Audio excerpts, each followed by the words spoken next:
Hello, everyone, and welcome to the second online community discussion of The Ones Who Don't Say They Love You by Maurice Carlos Ruffin, the One Book, One New Orleans 2023 selection. I'm Megan Holt, and I'm the executive director of One Book, One New Orleans.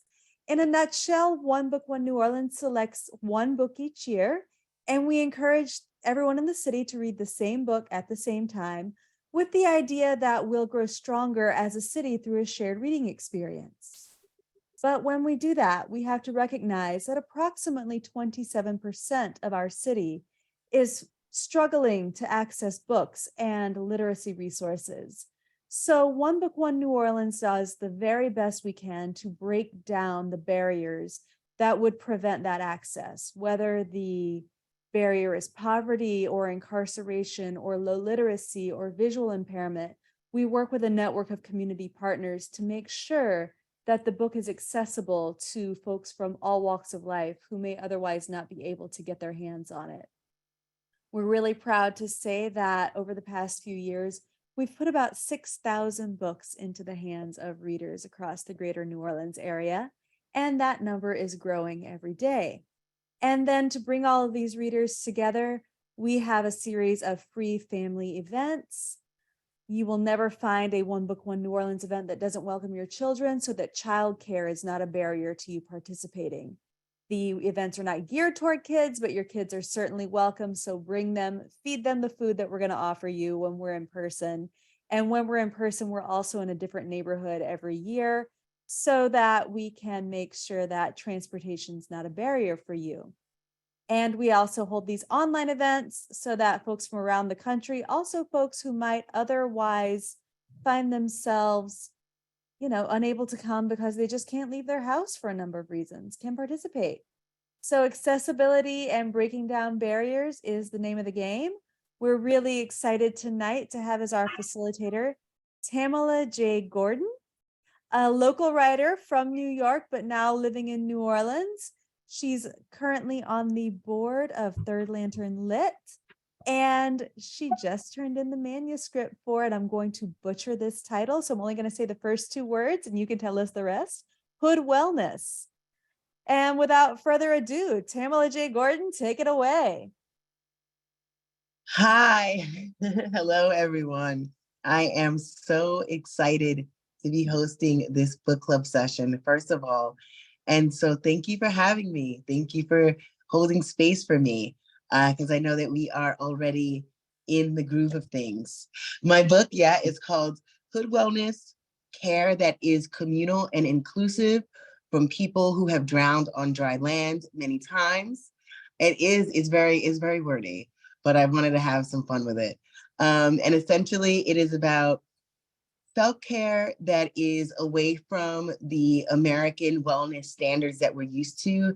It's created to be accessible, and it's based on the lives of people that navigate marginalized intersections. And I love it because I feel like every character in this book could use some hood wellness. I want to get right into it because I know that we are in our second session, so everyone has been reading. I would like to know, where are you so far, and what are the impressions that you have of the characters that you've been coming across?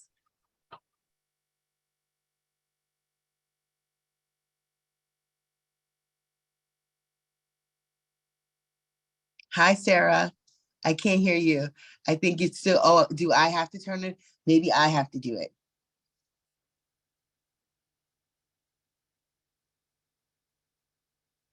Forgive me, 1 second. It says that something is off. I think it might work now. Yeah. Okay, sorry about that. I'm a little unprepared. I just bought the book last night, but I finished We Cast a Shadow a few days ago and immediately bought this short story collection, saw your event, and that's why I'm here. So I won't be able to probably help with the discussions, but I'm here to listen. That's fine. I finished the book. I finished it night before last. I thought it was extremely sad. Really, it really sort of broke my heart.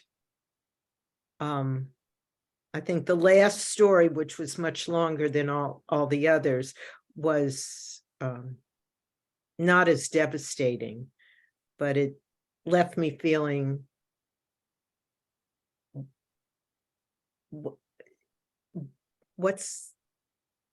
it's lost. Mm, You know, are we going to be cartoon next? You know, it's I found it extremely sad. Extremely sad. There definitely were stories that were just so heart gripping, you know, that would and you're hoping for, you know, a happy ending or one of these, but what you really get is a New Orleans ending, which is a real life ending. But I have to say, even through the pain of it all, I love the reminder that every human being has a story.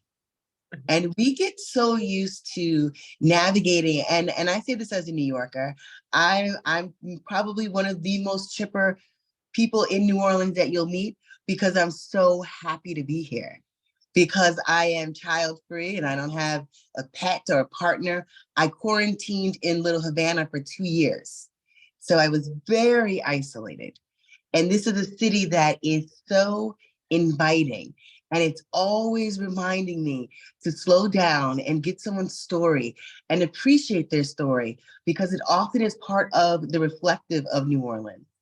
So there's such a delicacy in these characters that I loved, even when it was sad.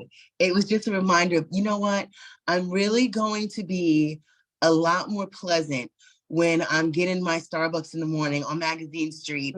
And, you know, maybe the guy with the bike isn't moving as quick as I'd like, or, you know, no one's letting me cross the street. I've got to remember I'm out here with my story and they have their story as well. It's an aspect of humanity that I really, really appreciated with this book.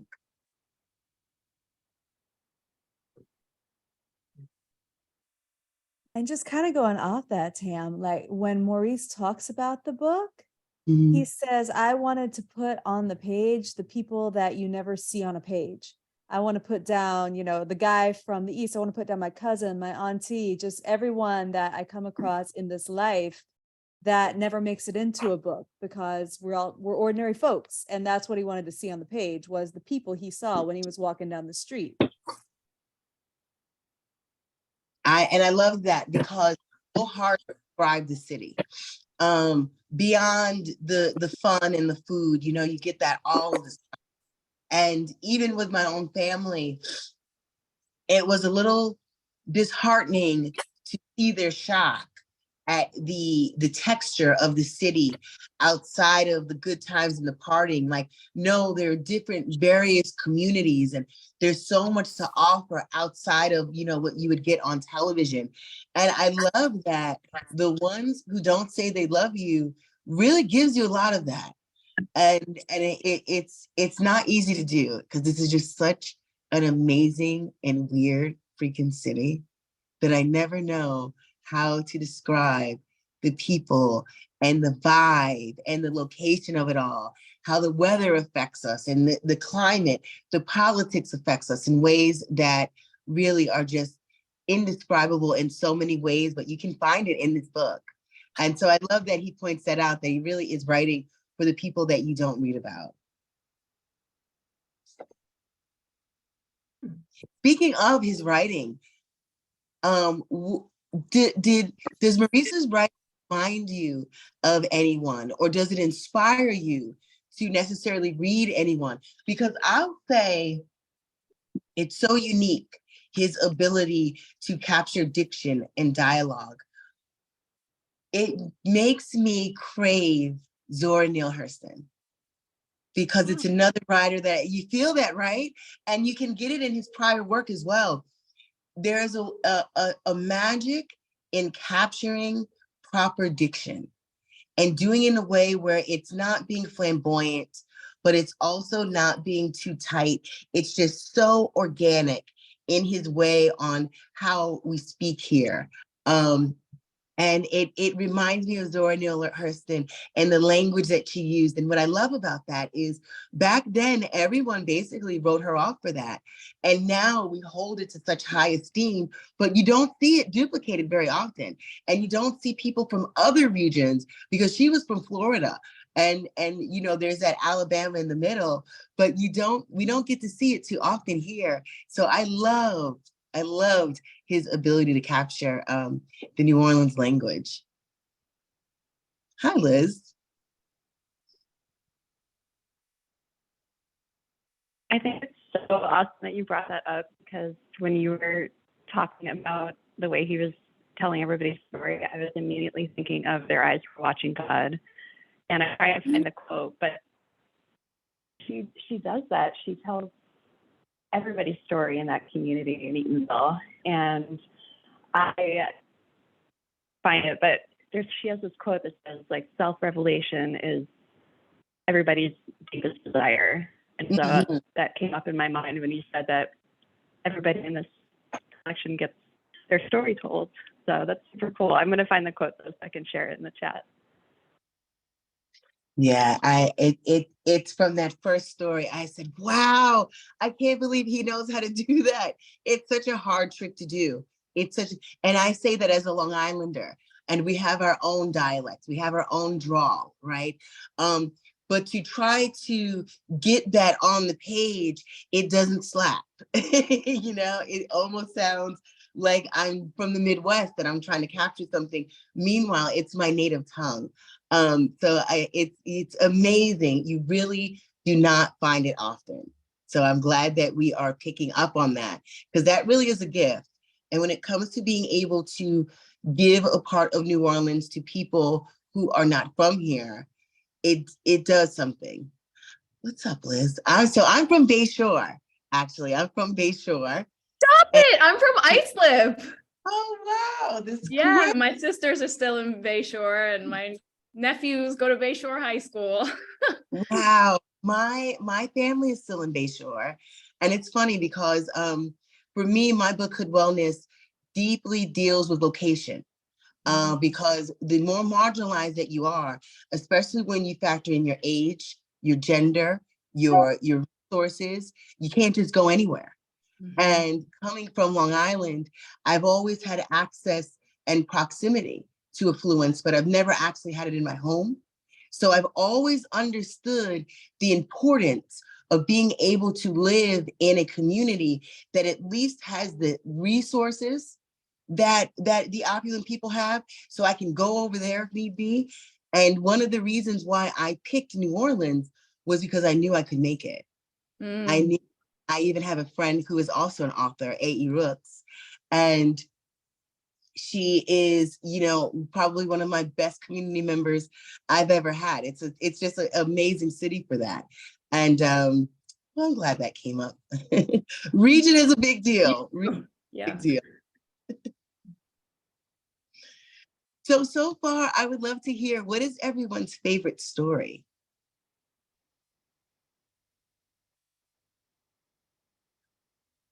I just started. You just, that's okay. There is one to keep an eye on for me that is Beg, Borrow, Steal. And it is a story told through a child and his reflection of his parents at a very, this is the thing about flash fiction for me that I just find fascinating. To get to the highest decibel of a story, of a person's situation, and go from the inside of that out, and then just kind of end it in such a way where you have so much information, but then you want so much more, but you're not supposed to get it because you're only supposed to be there for that moment. And I found that that is one of the stories that really captures that style. It's amazing. I was familiar with flash fiction before, but now I'm addicted to it because it's just Maurice's way of writing, you know, where I'm constantly trying to decode how he developed something or presented something. But yeah, I love that. It's a really good story. Beg, Borrow, Heal. I'm not familiar with the term flash fiction. What is it? So it's essentially a very short story that is meant to be told at its climax, at a very serious time. And I'm sure there's a better definition of this. This is just how I've always interpreted it, that it is a very short story, a very high intensity short story that is meant to give a snapshot, but also a cohesive picture of something that's going on. I am a nonfiction author, and so I'm allowed to ramble and do all kinds of other stuff. Flash fiction it's not for the weak. It is. I've been practicing it for years, and it's like the Rubik's Cube that I probably will never get. But if you were ever wanting to know what a really good flash fiction looks like, it is all up in this book. Yeah.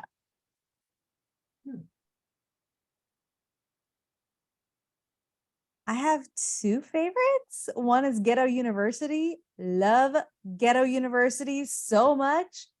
But the one that like just gets in my soul, and when I was writing the study guide for this book, I actually couldn't think of questions to ask because my heart was just stopped, was The Places I Couldn't Go. And I don't want to give any spoilers away, but let's just say he makes a decision and then there are consequences. And that is all I will say about that. That is a really good one as well. Mm-hmm. I have a good question because I know when I saw it's something else. It's something else about New Orleans writers, man, where it's like, you guys just write for yourselves. And if anyone outside of New Orleans understands, then good for you.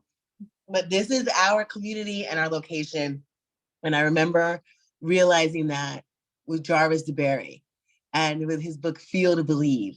And even the title, it's such an inside story, just like the stories are very within this community. And it made me think about the ones who don't say they love you.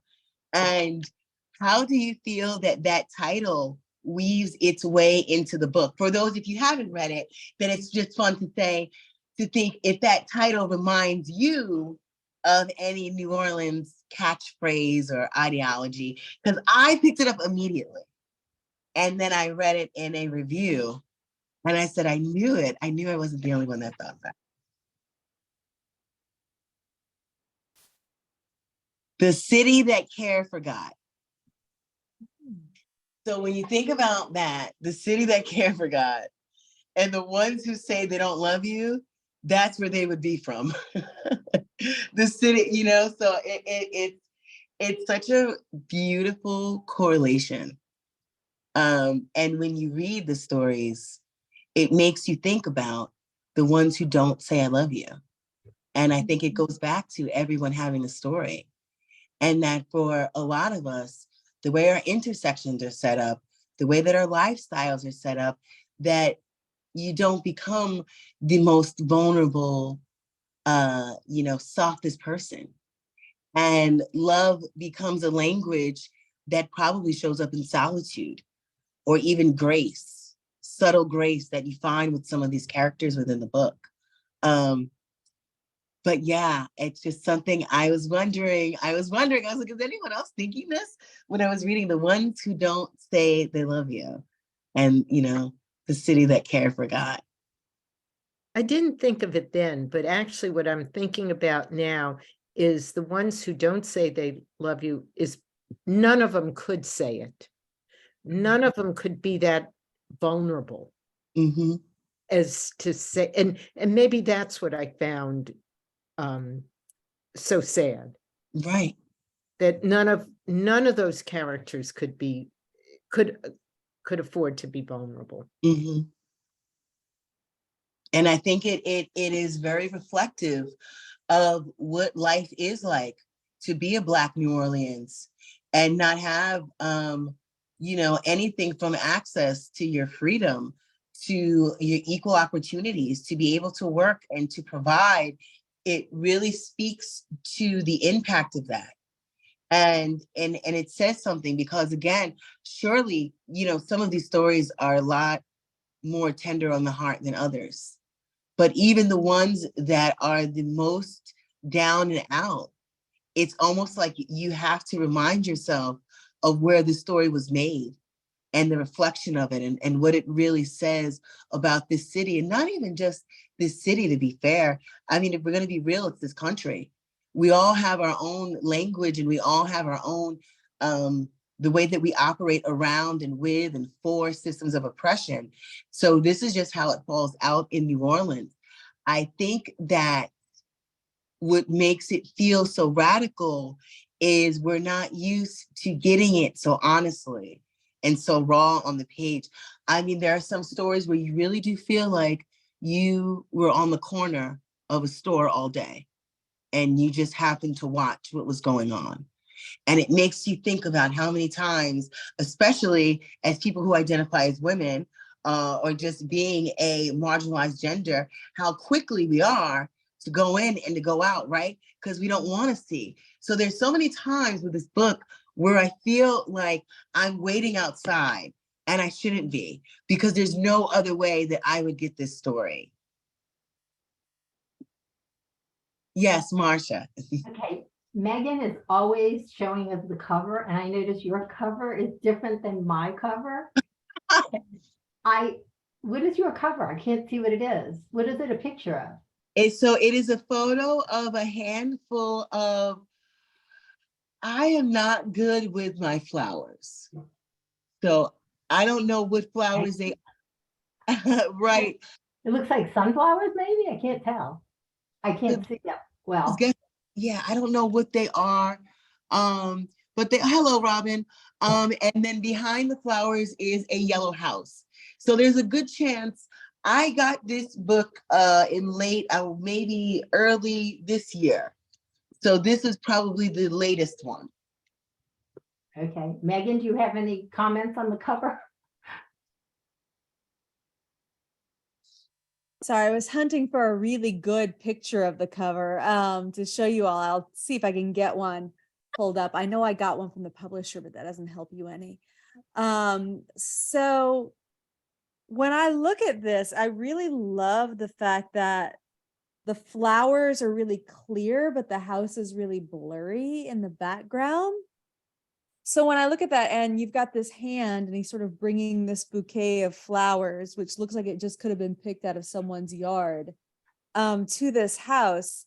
The reason I have this edition is because it's the paperback. So it's the one that's actually allowed in prisons, where I just was today with this book.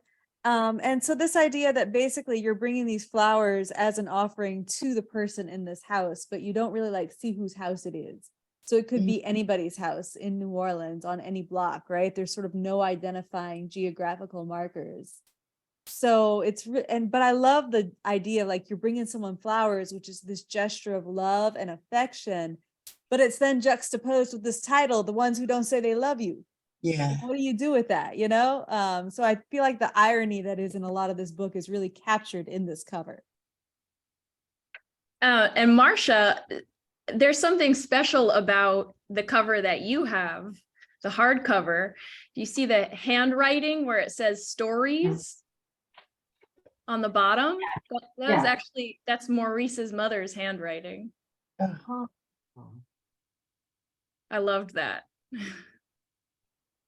Because you know there's a lot of love there. So I'm like, oh, like again, an interesting juxtaposition. Interesting.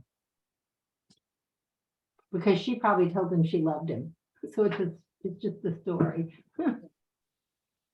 Would you all mind if I jumped in to input or respond to everything you've been talking about until now?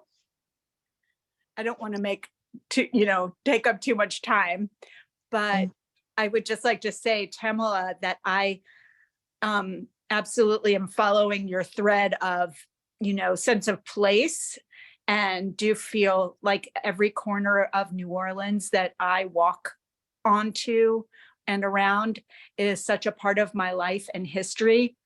And I identify with that so much in Maurice's writing. But I also, when I'm reading Maurice's writing, sense that sense of alienation And I lost my mom when I was very young, when I was 13. And so although I'm part of this city, that alienation is conjured often for me. And I just get that sense in my own identity of identifying with that theme of maybe alienation. I'm not sure, but I just want to put that out there. And also, in the other book, Cast a Shadow, is that the name of it? Same sense of place where I feel like I was always walking outside with him or with the characters and Maurice, as Maurice guides us physically around the landscape. And then finally, just because I want to respond to your conversation about Long Island, I read Sister Souljah's Coldest Winter Ever, and the contrast between life in Brooklyn and Long Island, where the family moved to because they were moving up, for a moment, that was sharp as a knife, that contrast. But your conversation, amazingly, Zora Neale Hurston reminded me of that too. You see that? Yeah, I mean, that was all over the place, I know, but that's what, I mean, literally, I've been on this call for maybe 30 minutes and all of this has come up. Oh, well, first of all, thank you for sharing. I don't care how you dump it as long as you got it out. Thank you. That's great. It's region, I think, for me as a Black woman is always going to be a very important conversation because my body isn't safe in all places. And so to find places where it is, I have this conversation with friends often. I lived in Miami and it was so much pressure to really present a certain way. And I lived in New York and it was the same way. And here it's like I actually get to just be in my full body. And these are little nuances of places to be able to live where even though I totally get it, there's such sadness here. To be honest with you, there are moments where it reminds me of the show The Wire, where you are partaking in witnessing this amazing city that you're aware is in some real downtrodden times.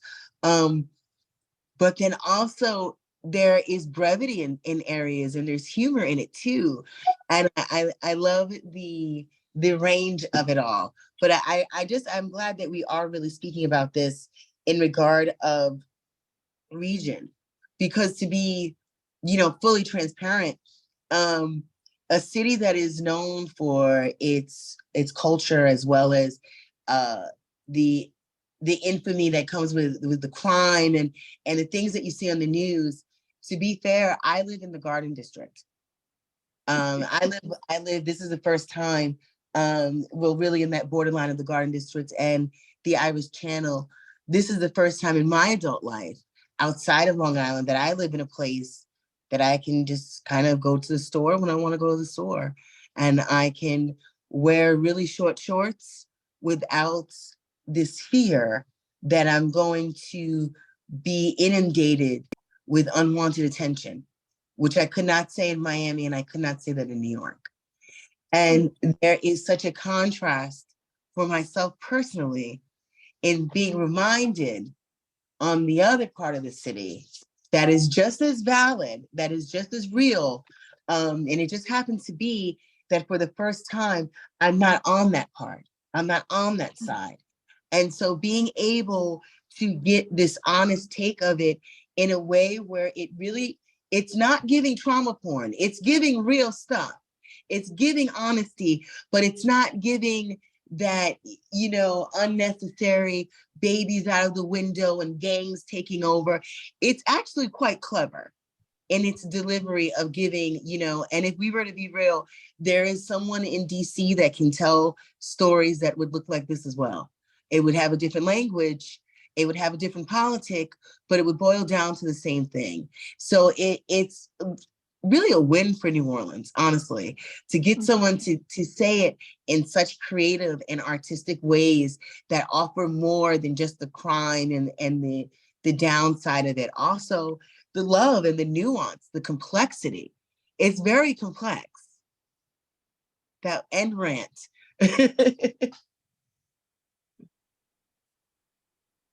I'm thinking about how you said this book, as well as Jarvis's book, like they're going to speak differently to New Orleanians than to anyone else who reads them. And I was thinking about how true that is for our music as well. I'm a radio DJ at WHIV, and I love WHIV. Thank you. Friday Night Funk, Friday, 7 to 10. So I'm in California right now working with students in middle schools and high schools doing animation workshops. And today I was working with a continuation high school, community school. And so, I told them I was a radio DJ, and they're like, oh, what artist do you know? And I'm like, ooh, Alfred Banks, Flatboy Giz, Manny Fresh. And they're all like, ooh. And I'm like, what? Like, how are you not so excited about these artists? No, I saw the Soul Rebels with Big Frida last week at French Quarter Fest. It was amazing. And they're just like, and it's, to me, like, that's my favorite stuff in the world. Yet I understand to like students in Central Valley or teens in Central Valley, California, they're like, I don't know any of these people. To me, it was like, oh, it's the best. Beautiful, right. So, and I feel that way. I as I'm thinking about it and saying it out loud, it's probably for every expression of the arts.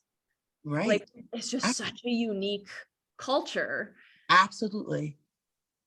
I love that. Even for myself, there's this big push with my publisher and even my editor at times about when you're coming back home to New York, when are we laying down the tracks for New York? And I laugh because I say, I've got so much done out here now that I don't really have to make a beeline to another city.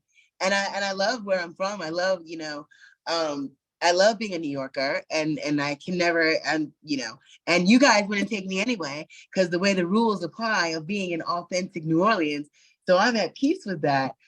But it's, I was saying this to Megan earlier, this is a city where the artists aren't in this glass case, and you don't look down, you don't look up to them, and they don't look down to you. This is a city where you can touch them, you can meet them, you can ask them for advice.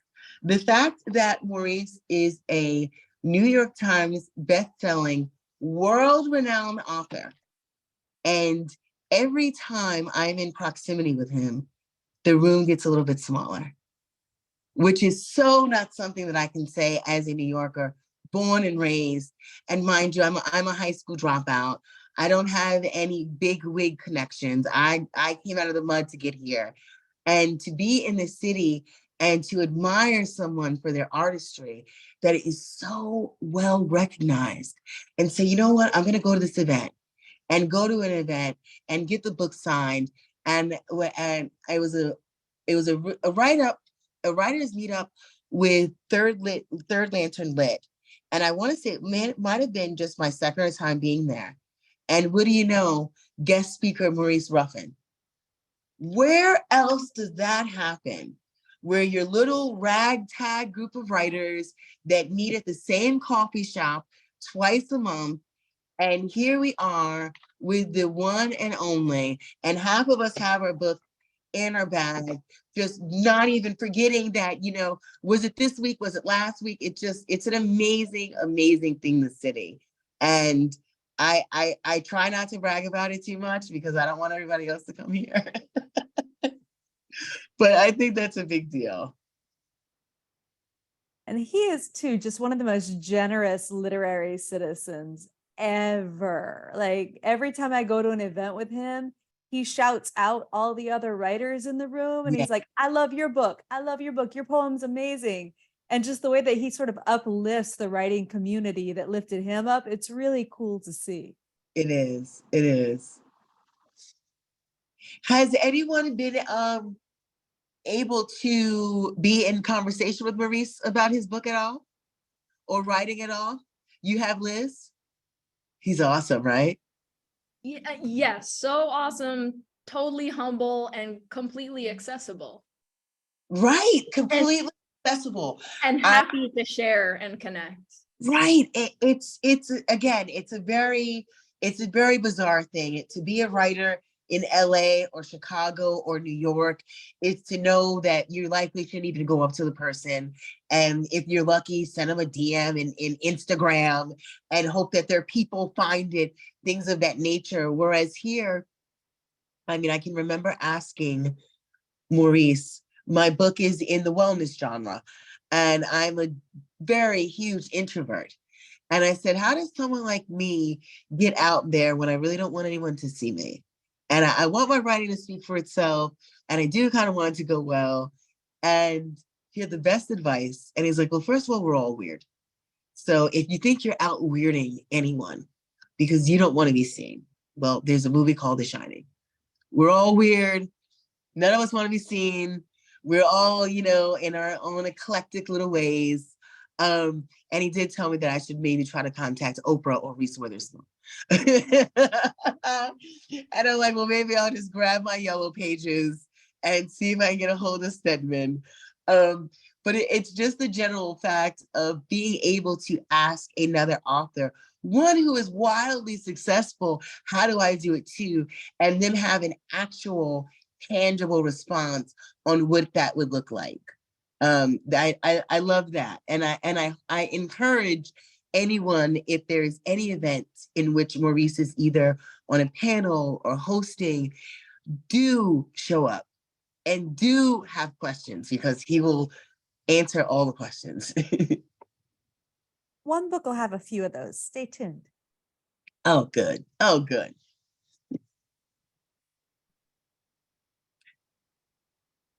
Okay, so I have a question here.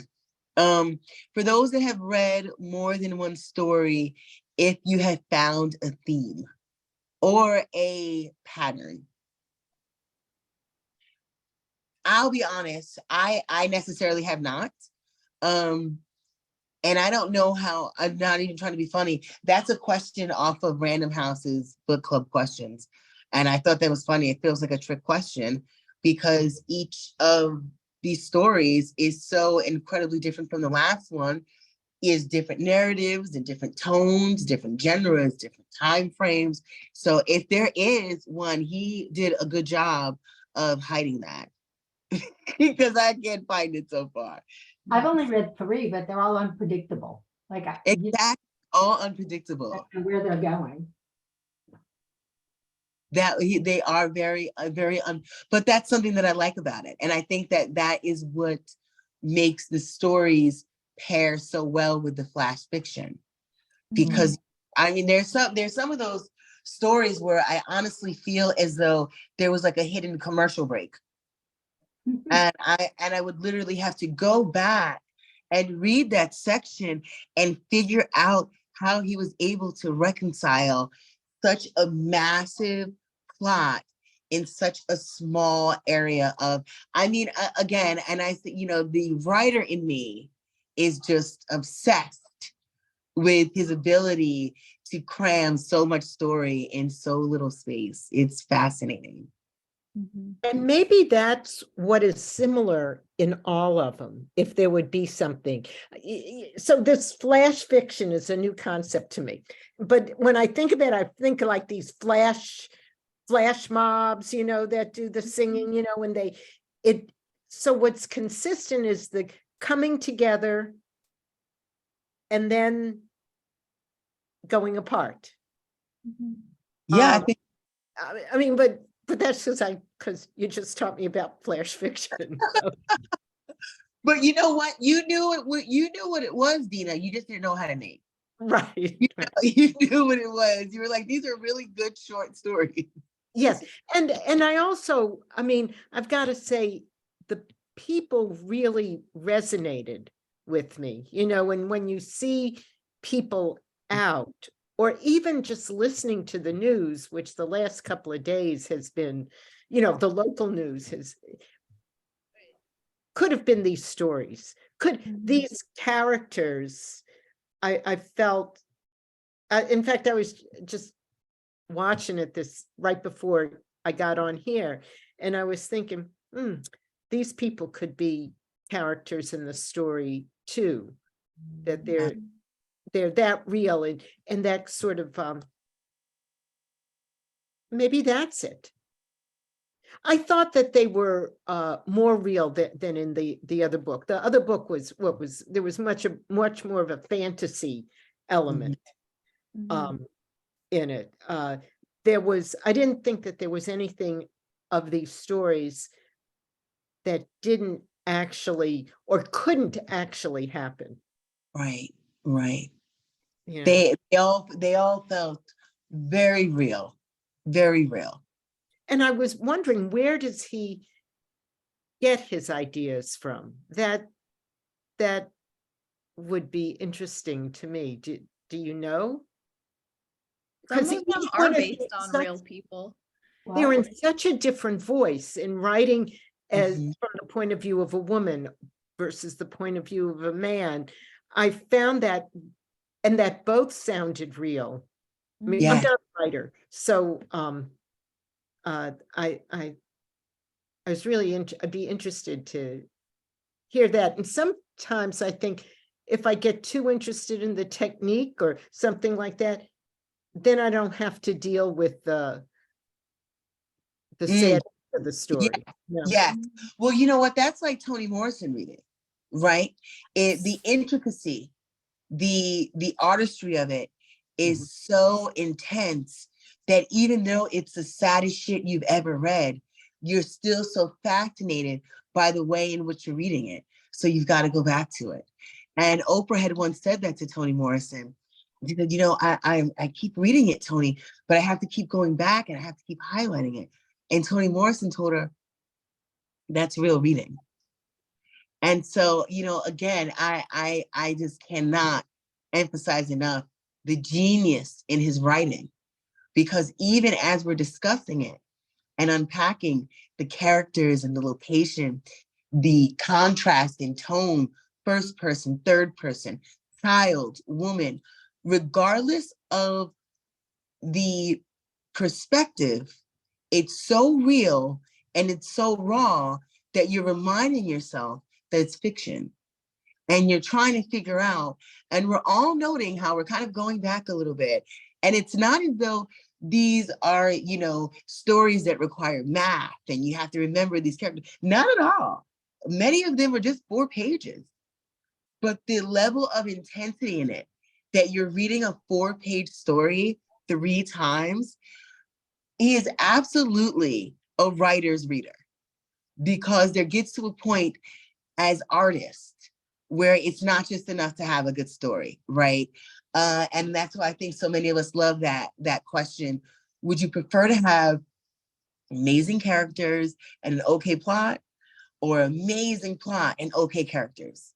And a lot of us are like, give me the characters, because I'm weird and I want to read about other weird people, and I don't really care what they're doing, if they're doing it in a coffee shop or they're on the moon. I just want to know, what are humans doing? And there's so much of that in Maurice's writing, where you know what's going on, but you're literally afraid for the person that you're reading. And you're so afraid of seeing where it's going to take them. And for an author to do that for a character that is only going to exist in 4 pages, that's a level of genius that I think it bears reading 2 times and 3 times and trying to figure out, you know, it's like, it's the writer in you. You're trying to figure, did the character know this then? It's amazing. It's very fun to read. I am so eager to know what your favorite stories are, and I want to mark my copy right now so that when I get to them, I can have some of these reread experiences. Okay. I was also wondering, you mentioned Toni Morrison. There's several amazing allusions to Toni Morrison, specifically with List I and Sula in We Cast a Shadow. And I've been kind of wondering, as everyone's been talking, if he does that in this short story collection. It's something I'm going to keep like my eye out for, but I feel like he does such a beautiful job in We Cast a Shadow of like paying tribute to writers that he loves. And I would love to see that in here. It's in here. Yeah. Oh, great. Okay, cool. And it's so smart. So what my faves, and it's interchangeable. I'm in my third round. But Beg Borrow Steal, just because it's one of those that's written in that way where I keep going over it and finding new stuff.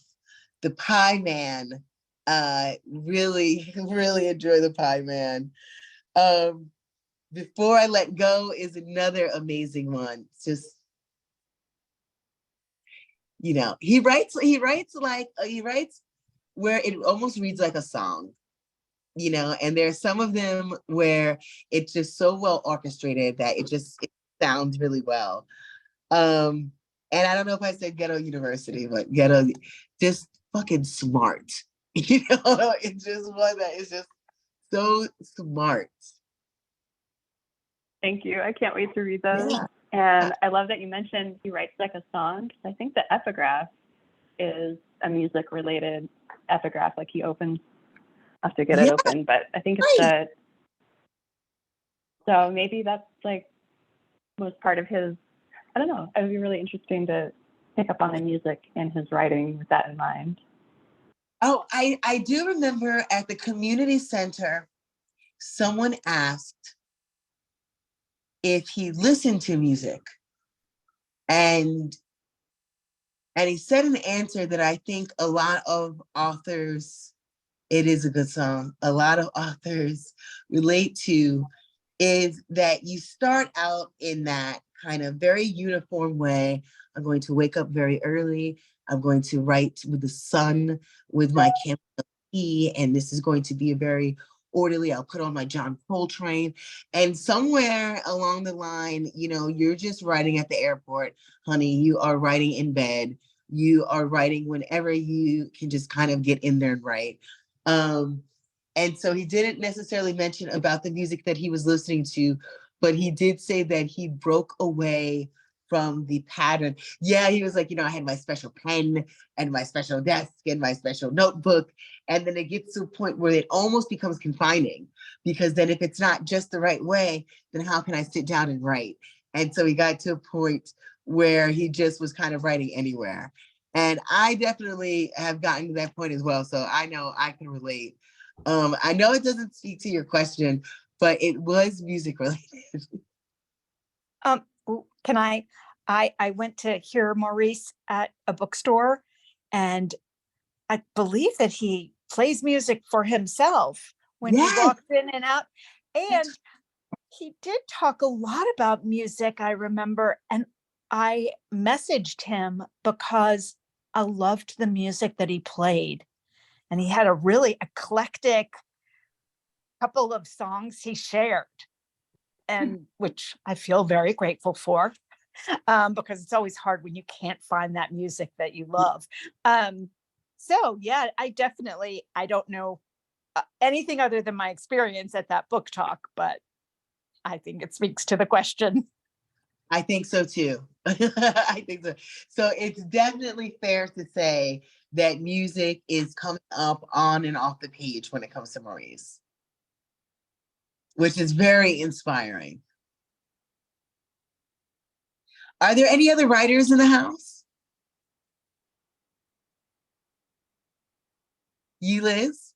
Awesome. What's up? No, that's okay. And Dina, you seem to be a what is it? A writer. You can appreciate good writing. You try. Yes, I try. Okay. And same with you, Marcia and Robin, I'm assuming. Yes. Well, that's good. That's good, because just because it's on page doesn't mean it's good, right? Trust, it's not easy finding modern literature that represents your community, that is so well written. I mean, it's stuff out there per se, but it doesn't always give what it's supposed to be giving. And it's like, it's really hard to live here sometimes too. And I find like there's so much empathy in these stories for those hard moments. You keep talking about Beg, Borrow, Steal. and I hadn't read that one in a couple months, probably, maybe. My car got stolen last week, and like legit said, like somebody jammed a screwdriver into the steering column to start it. And I remember that now, and I'm remembering this story, right? And I'm like, oh my gosh, like the main character does that exact same thing. And the empathy that I'm feeling right now for like the kid who stole my car is incredible. And I hadn't even thought about that, but like that's what good writing does, right? It just shows you the humanity in folks that you normally might write off, because yeah, Absolutely. I was really ticked off until just now. Thank you. Nice. Aw. And your feeling was totally valid, babe, but also, yeah, it reminds you of the people and the stories. I'm not you know, above admitting that I don't smile at any man outside of a store or inside of a store, probably wherever the hell he is. But in reading this, gosh, did it make my heart hurt a little bit, thinking of how many times I've been cold to someone just because I'm so used to being cold to anyone that's standing there, because I've already assumed that you're standing there, you're no one I want to talk to. And for no other reason than I am a woman. And it is just something that you know, sometimes a smile is just a smile, but then to someone else, it's an invitation. And so you get so used to having to conform and train yourself on how to react. And in reading this, I was going to the store, and I still didn't smile at the guy, but I said, you know what? I respect that guy's story. and I had a little bit more empathy for him, so I didn't feel like I had to protect or like I had to, you know, put up a front. I just rather had to remember that there's probably a reason that this man is in front of the store that has nothing, not only does it have nothing to do with me, but it's nothing that I would think of. And it probably isn't something that I wouldn't want to happen to me. And it's definitely not the thought that I was carrying when I'm getting my Starbucks on the corner at 8:30 in the morning. Empathy is a big one. And you think about that, the ones who don't say they love you. And then you think about the city that cared for God. And sometimes we lose our empathy with each other because everyone's lost their empathy with us. And, you know, this is a city where your car will get broken into. And this is a city where, you know what, that money that you thought was going to go out to the weekend just went to your water bill. And it is not necessarily easy to live here. And when we get caught up in that hustle and bustle and trying to stay on top of your rent and your bills, yeah, you do lose that sense of empathy. And it's, you know, I say that I've got it really good over here. I'm very comfortable, but I forgot I once lived in a 5-floor walk up, and I know what it is like to live on the undesirable, unsavory part of the city and have to work harder just to live there. I wasn't my most empathetic self, you know?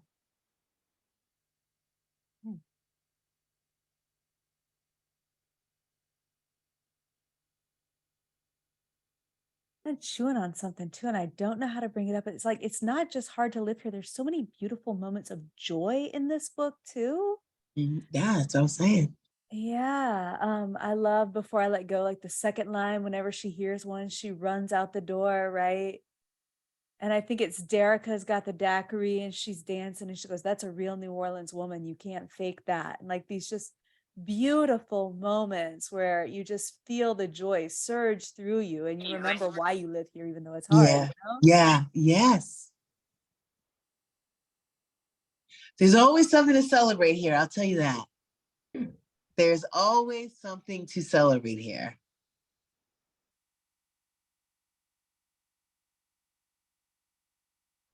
Are you looking up some notes, Megan? You're always looking up some notes. Yeah, don't mind me. I'm always looking up notes. That's okay. That's okay. And so where is everyone in the book right now? I know that we're just, or some of us are just starting. Some of us have completed it. And let me move this aside. And so, Sarah, you are just getting into it. Yeah. Yeah, I am. And I just started the first story. I was going through it last night, and I'm so excited that it's second person POV because I don't feel like I get to see that a lot. And I've been really interested in it this year because if anybody's read If I Survive You by Jonathan Escoffery, that short story collection opens with second person POV, and I just keep running into it. So I was just really excited to see that, and I want to try to figure out why he did that. And yeah, do the POVs shift a lot in the story? Are there like first person POVs? Okay. Yeah. Yeah. I'm so Yeah, excited to start this book. This conversation is. We have got to try to get Maurice in here.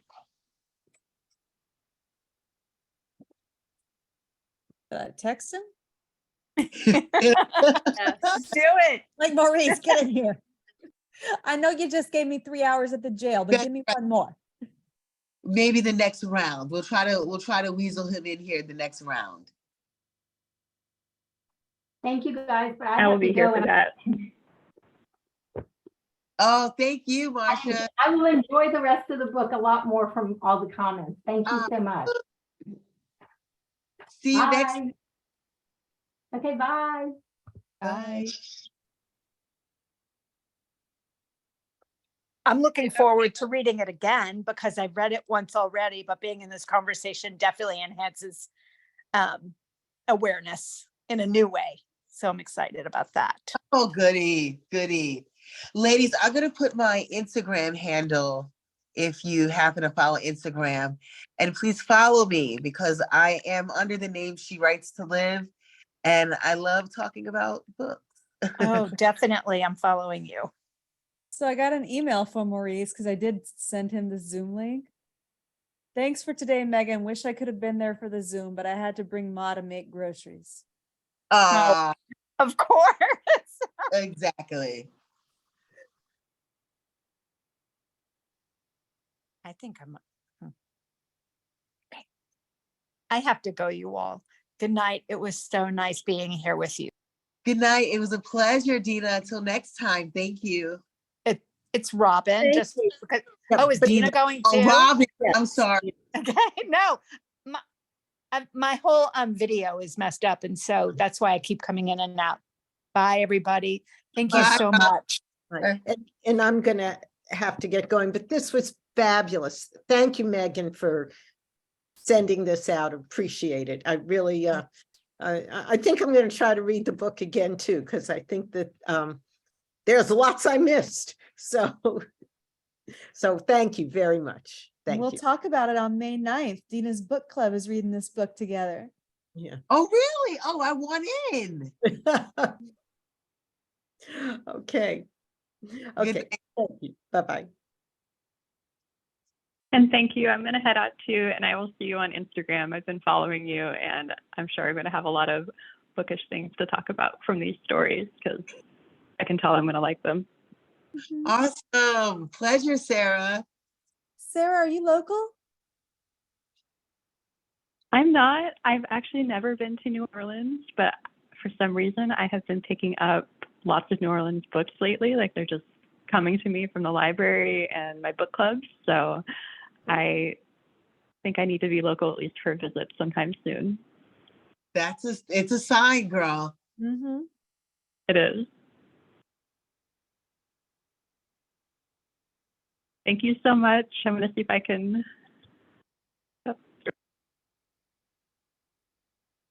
Good night.